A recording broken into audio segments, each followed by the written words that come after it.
Welcome to Psyched for Psychology, a Nystrom & Associates podcast. Our hosts, Michelle Iverson and Brett Cushing, are both licensed marriage and family therapists at Nystrom & Associates. Each week, they talk about all things mental health and therapy, and you get a chance to dive into specific psychology topics that help promote personal development and wellness. And now, here are your hosts, Michelle and Brett. Hello and welcome back to another episode of the podcast. And today we kind of figured with the midterm elections coming up, we figured we'd want to talk a little bit today about election stress. You can feel it, can't you? I mean, Yes. I can feel it in Well, you can our feel culture. it for like a year before the election even happens, like consistently. Every election, there's this huge buildup that we'll start to see. And it's almost like an orchestra playing a song. You can hear like the it's dread like and the volume and crescendo up until the day of. Yeah, so there is pre-election stress, Yes. which is really nothing in comparison to post-election stress, because there's going to be a lot of us that are going to be very disappointed. And we talk about stress because, of course, as therapists, this is a very big topic that tends to come up in a lot of our sessions with clients.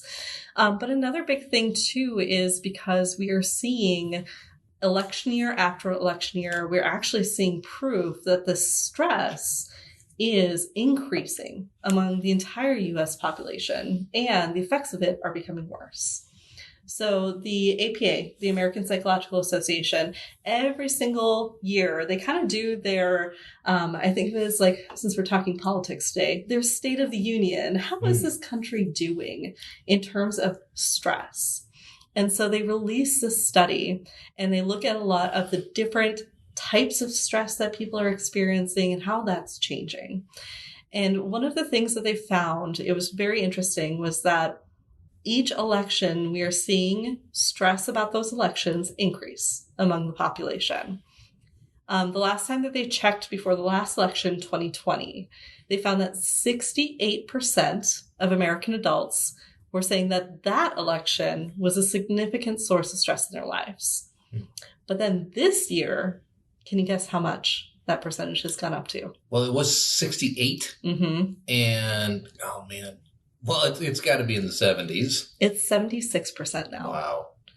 And of that 76%, more than a quarter of those people are saying they are so stressed they can't function. And another 66% of those people are saying that it is the current political climate that is creating and causing that stress. And we can see why. Elections are a big deal. A lot of people, actually from the same study, 70% of adults are feeling like people in the government don't care about them. This is across political parties. Like there's no politics involved in like what political party you're associated with. 70% feeling like the government doesn't care about them. 64% saying that their rights feel like they are under attack. And then further, nearly half of adults, about 45%, are feeling like they don't feel protected by the laws in the United States. And I see the common theme in there is powerlessness. Yes. Powerlessness, nobody cares about me, nobody's going to protect me. And so associated with politics is powerlessness. And even people, whether you're on one side or the other with your political party, each party believes the other is rigging the election anyway. And so look at that as additional sense of powerlessness and lack of trust. In other words, I think we feel very vulnerable this time of year. We do. And it's a lot of pressure. We're putting all this pressure on one single day. And a lot of people, again, are having these thoughts that either a single person or a single party is holding the weight of our future and our livelihood in their hands. Right. And so what I think is, as I listen to that, and I think what you said, Michelle, is so accurate, inherent within that is, I think, the problem we're having as it relates to election stress. We live in a culture where everything is very dichotomous. It's either or, it's all or nothing. It's black or white. And so we look at the election in that way too. This is either going to be the best thing or it's going to be the worst thing for me. And so what we know is that that's our natural way of thinking. We tend to think in the least complex way possible, the easiest way possible, and that's to think in all or nothing manners. And our culture, and I would say the media, is really creating this dichotomy, and that this political person is all good or this one is all bad. And we are so divided because everything is teed up in dichotomous terms. And when you talk about stress related to elections, that's how we look at it. It's either going to save me or it's going to sink me. Right. And that's backed up by a lot of even thinking about political ads. Again, it doesn't matter what political party, but you'll see some really extreme language. What will be destroyed if you were to vote for this person? Yes. Or in starting to hear some of that really extreme language reinforces that idea of that dichotomous thinking, that this is black or white. And I hope, I'm so glad you brought that up. I hope people are listening, are going to be more intentional thinking about that. No matter which media source and outlet you listen to, listen for that extreme language, because it's meant to really escalate your emotions. And that's what dichotomous thinking does, is that we become very anxious when we think of things in those terms. And rarely are things really that dichotomous. And think about the person on the other side that you don't vote for.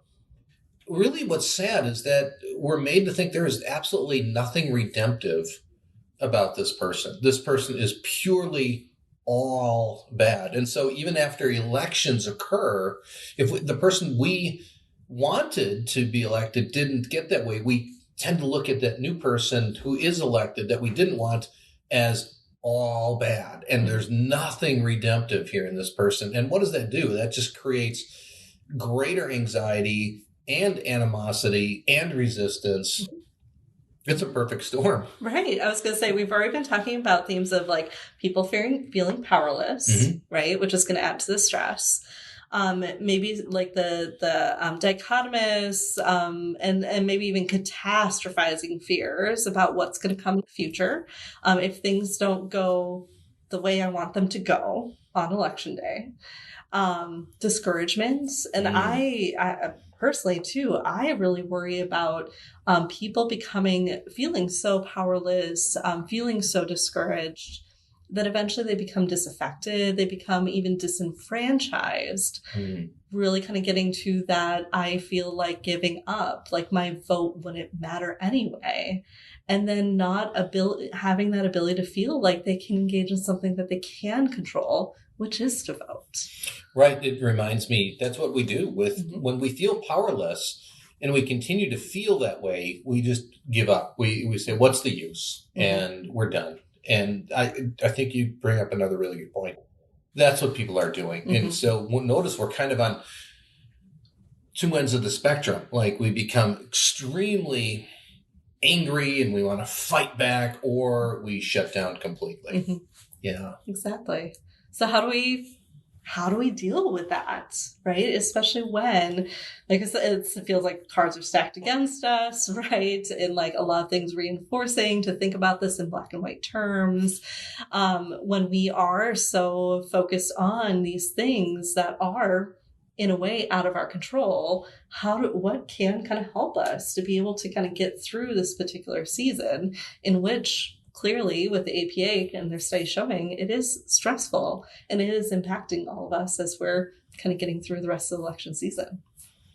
So what do we do? Yeah, because I think one thing I also wanted to highlight is, as we think about this, that what makes it hard when we're starting to talk about what do I do is that this might go against my values. This other party represents something totally contrary to my values. And my values are essentially a big part of who I am. So what do we do? I mean, I'm starting to get anxious now, Michelle. I'm riled up. I'm really stressed. So yeah, what do we do when we feel our values are violated? We feel powerless, that anybody cares about us, that anybody's going to do anything for us. Now I have to endure this and there's nothing I can do. And how do we I think we've got to challenge that idea of there's nothing I can do. I think when we get stuck in that idea of there's nothing I can do, it might be when we're focusing on the wrong things. So sometimes when I've got a lot of clients that are really struggling with what's in my control, what's out of my control, I might have them draw 2 circles for me. I might have them draw one big circle. I'm going to say, we're going to put anything that truly is out of your control there. I'm going to have you draw a separate circle. And the things that are actually in your control, even if it's hard to see, or maybe even hard to do, but possible to do, we're going to put that there. And we start to kind of take a look at things like this. Like, ultimately, whoever wins whatever election, whether it's local, whether it's state, whether it's national, the ultimate winner, the outcome might be out of my control. But what is in my control? I can vote. I can have a say through that. I might be able to do other things, like encourage other people to vote and volunteer.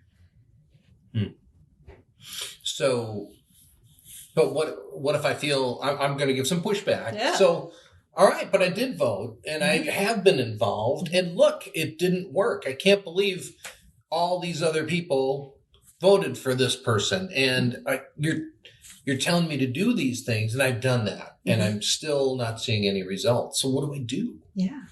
What do you think with that? Like, if we're seeing that we are placing all of that idea of change on the right person being in office, do you think we need to see that in a different perspective, in a different light? Yeah, absolutely. I do. And I think in the 2 circles you talk about, there's always one thing that will always be in that circle of what I can control, and that is how I respond. And so I can control that, and I always have control over that. Now, sometimes I don't feel I have control over it because my emotions are still like really ramped up and there's intensity there. And that doesn't mean I don't have control nor responsibility to control that and bring the intensity down. And just because I don't know how to doesn't mean I can't learn to.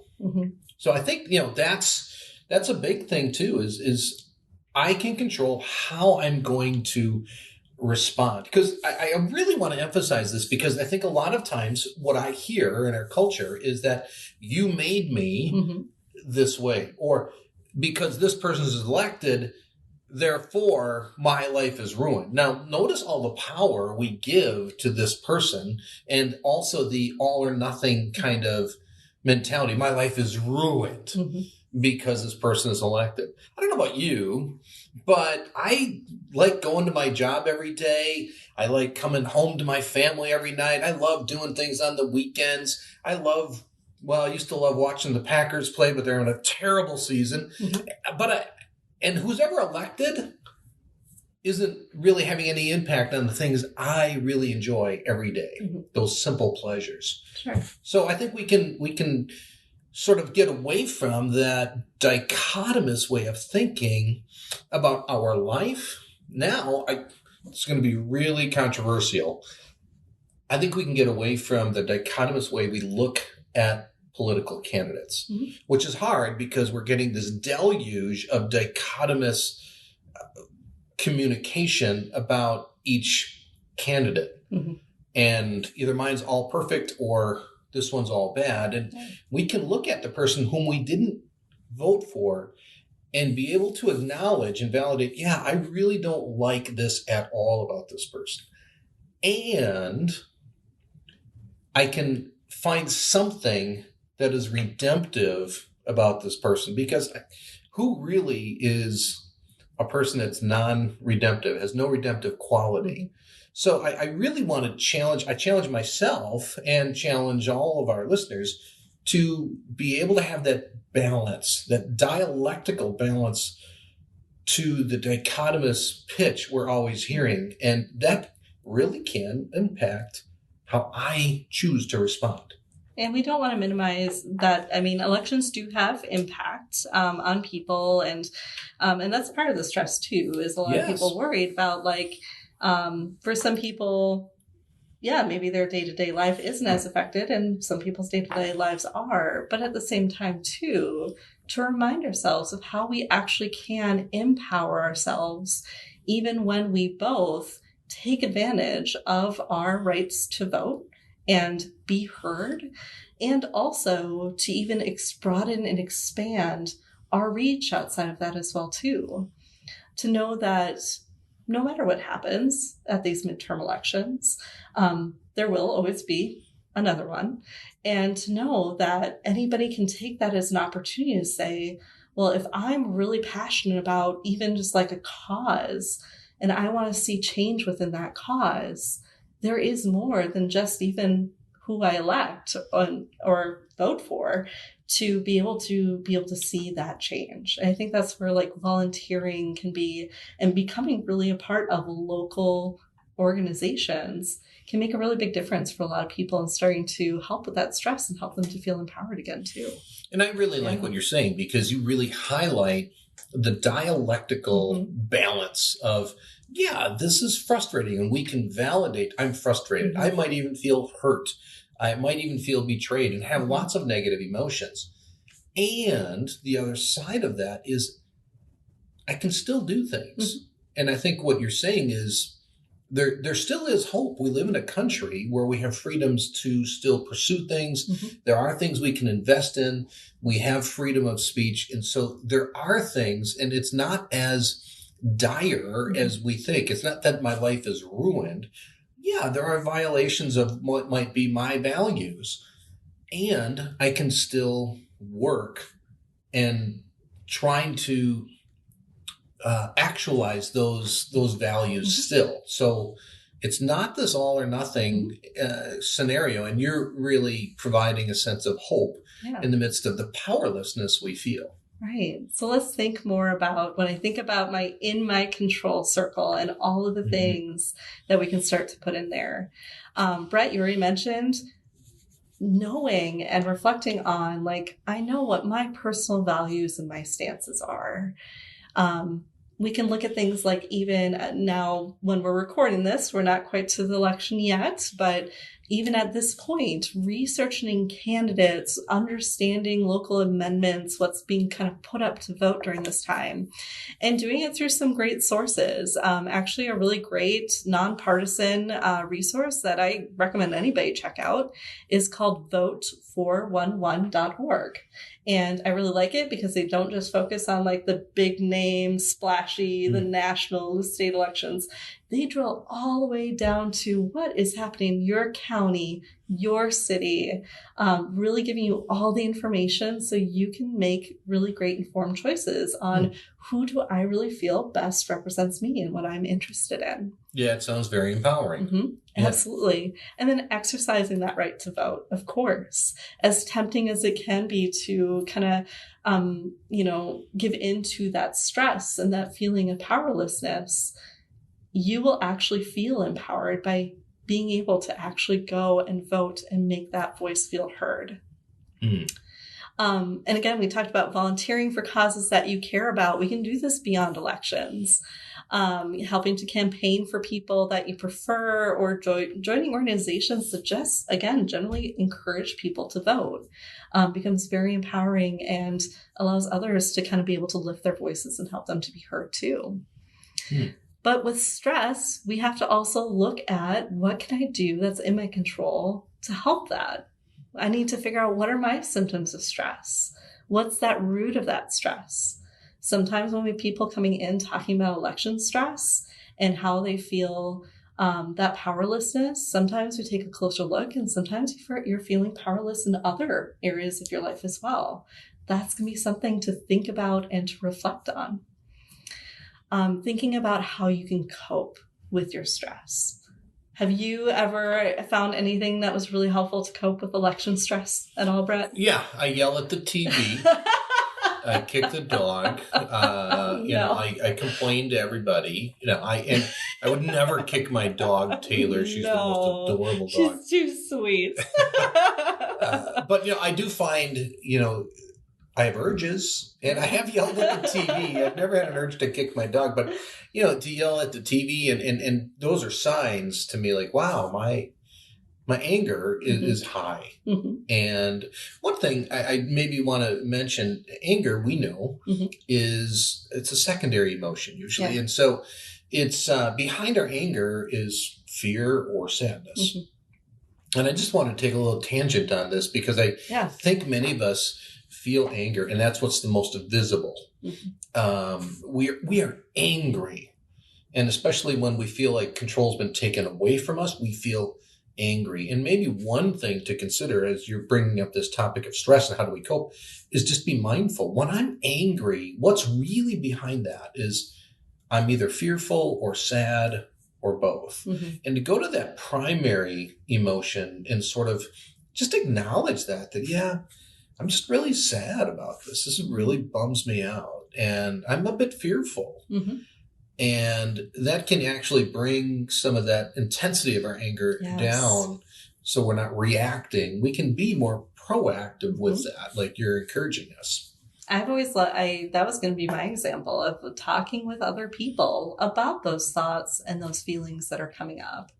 And to be forewarned though, it is okay too if you need to put boundaries in place with who you're having those conversations with. Particular if there is someone who wants to take, if I'm attempting to talk about my feelings with it and they want to take it as like, oh, let me give this as an opportunity. We're going to debate. You can set that boundary in place. No, this isn't actually at all, what I'm interested in doing right now. That might not be a support person I might not go to in that moment. I'm really just looking to kind of share about those fears, about those feelings, and to be able to just kind of know and just kind of validate that I am feeling that way in this moment. And I think you bring up a really important point too. I think that when we're listening to somebody talk, have you ever had somebody who assumed you are aligned with their political beliefs? Absolutely. And they just sort of start talking to you and you're like, oh man. And we kind of get into those debates because our stress goes up, our emotions are intensified. And so maybe it's resisting the urge to try to convince somebody else and just validate how somebody feels. That doesn't mean we agree with them.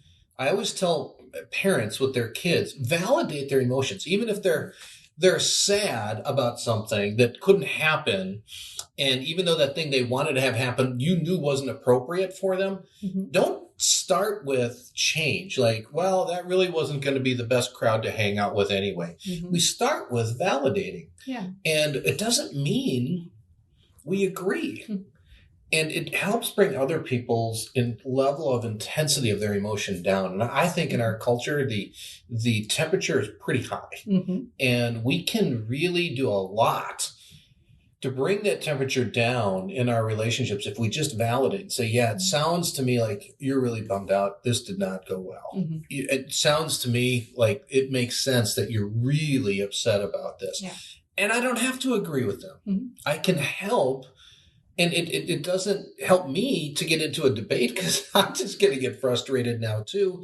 And now we start to think, well, can we even coexist?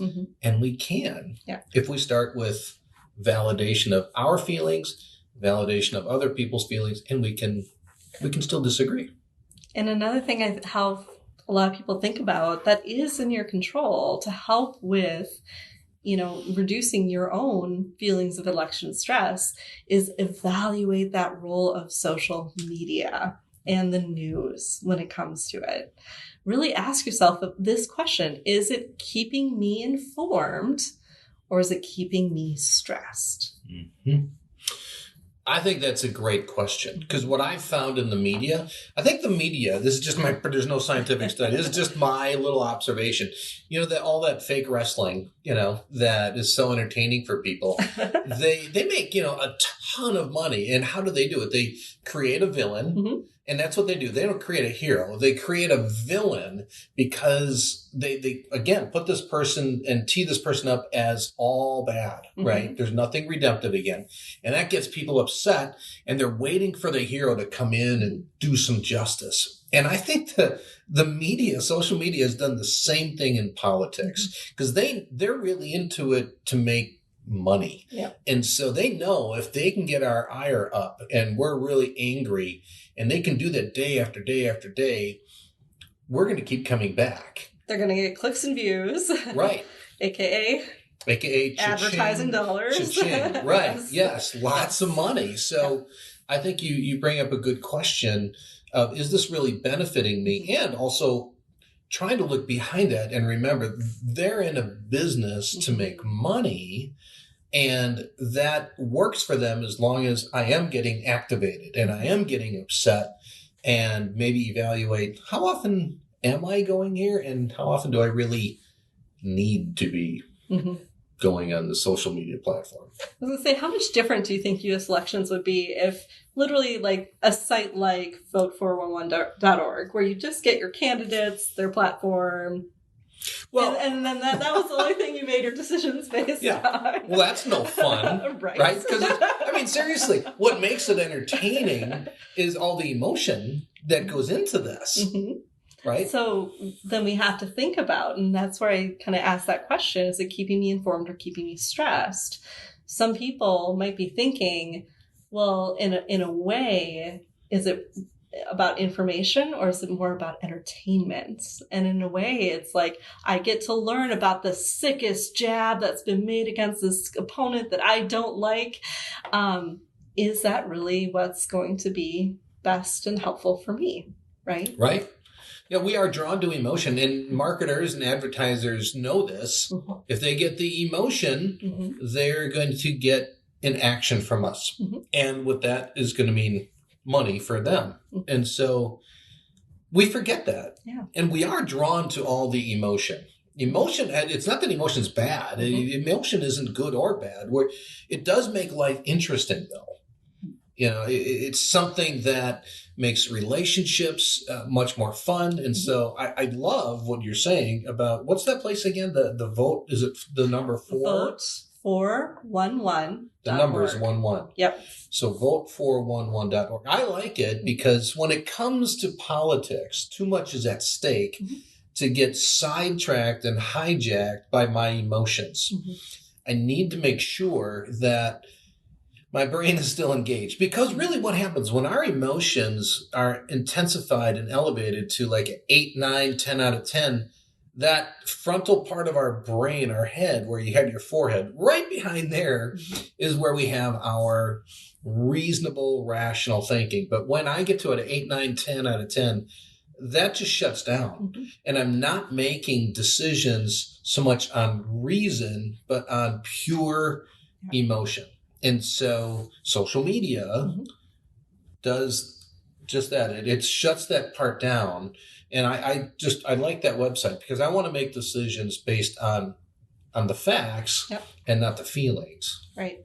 And not that feelings the latest political attack ad that's been released. Yes. Right. Yeah. And that's why do those work? Well, and you see candidates who will say, I'm not going to use negative ads. And then they always do. Oh, they always do. Why? Because they know it works. And it works because it gets our emotions elevated and intensified. And we see this other person is all bad, unredemptive, and this other person is all good. So, yeah, I just can't stress that enough, and try to have just this awareness, but also awareness even post-election that, okay, this is where I am. I'm really, really angry. And it's okay, but making sure that where's my anger and asking, where am I? I'm at an 8, 9, 10. If I'm at an 8, 9, 10, it doesn't mean my anger is wrong. It just means that the intensity of my anger compromises my effectiveness of my anger. Good awareness skills, I think we need to have post-election. I think also we need to think about what we talked about recently with Dr. Karen Ryan. Yes, I was going to mention that too. We just did an entire podcast episode recording about the concept of radical acceptance. So please make sure after you listen to this one to check that one out as well too. And what do you think, Brett, in terms of how radical acceptance can help with getting through, especially with an election where maybe the result and outcome wasn't what you were hoping for? Well, that's a great question. Radical acceptance. The word radical means I am all in. I'm going to accept this, not just cognitively, but all of my emotions, even my actions are going to reflect that I accept this. And doesn't have to mean the same thing as being like, I have to be okay with it. It doesn't mean I approve of it. And that's why we're so resistant to radical acceptance, because if I radically accept something, it sounds like I approve of it. Okay. So my beloved Green Bay Packers are having a tough year this year. Okay. I have to radically accept that. And it's really hard. And it doesn't mean that I approve of it. It doesn't mean like, hey, this is great. Right. I love getting frustrated every Sunday. I'm not going to be out there cheering each time they lose. Right. Yeah. Yes. It's so, and that's just kind of a fun example, but it does highlight when it comes to serious things that are kind of a part of our being at our core, it's super hard because it does feel like I'm approving. I don't have to approve of it. I can still accept it and still not approve of it. Right. Your stress level is now going down because of your ability to say that it's a rough season, but we're getting through the rough season anyway. Right. And that can be okay. Were you talking season in terms of politics or Packers? I was talking about the Packers. Oh, okay. Yeah. It applies to both, doesn't it? You know, the Vikings too. It doesn't matter. But it does apply to whether it's Packers or politics or Vikings. It's a rough season. This isn't forever. This isn't all or nothing. And notice even the dialectical balance of acceptance. I can accept it and I don't have to approve of it. Yeah. So I think that's huge when we can have this radical acceptance and realize that, hey, this is reality. I need to move forward. And we use in DBT, this whole concept of radical acceptance comes from dialectical behavioral therapy founded by Marsha Linehan. And there's a great little equation that pain, with the assumption of the pain that I don't have control over, plus non-acceptance equals suffering. Yeah. And we know that, right? The more, if my kiddo isn't coming home when they were younger and in high school, if they were late, I could pace, look out the window, complain how they haven't called, and I'm suffering because I have no control over that. And I'm not accepting that this is reality. Right. But pain plus radical acceptance equals survival, serenity, things like that. Wouldn't that be nice in our country if no matter what the elections do, if we could have radical acceptance and have some survival, some serenity, rather than the suffering that we really kind of bring on ourselves and the media really reinforces. So this brings me to my final point about the podcast for today that I was really, really excited to make. And my thought is, how much better would this country be if we had a therapist as president? I think what we're hearing today, live from me, recorded by you, is Michelle making her bid for 2024, the therapist in chief. Yes. I think it, not to oversell our importance in our culture, but I do think there is this idea that our culture is really anxious right now. We are very anxious. We're extremely divided. We do need some help. We do. And to think about how much it would mean for leadership. This actually reminds me a little bit about the trauma-informed workplaces podcast I just did, and how much it would mean for leaders. And in that podcast, I talk about work leaders, but in this case, I think it's our national leaders too, to get work and help on understanding mental health, but also understanding even too, how do we start to kind of change these dynamics of how elections are run, of being able to kind of reduce a lot of that dichotomous thinking and talking of at each other and really kind of finding ways which we're able to work together. Not only would that have, I think, a very dynamic change in our elections, but also then for everybody in the country and how they experience the election process as well. That's a great point. And if I was present, Yes. make it happen. So we'll have a little link to our podcast where you can make your campaign donations to Just Michelle. Don't actually send money. Please don't. Well, you can to me anytime. Brett will take it.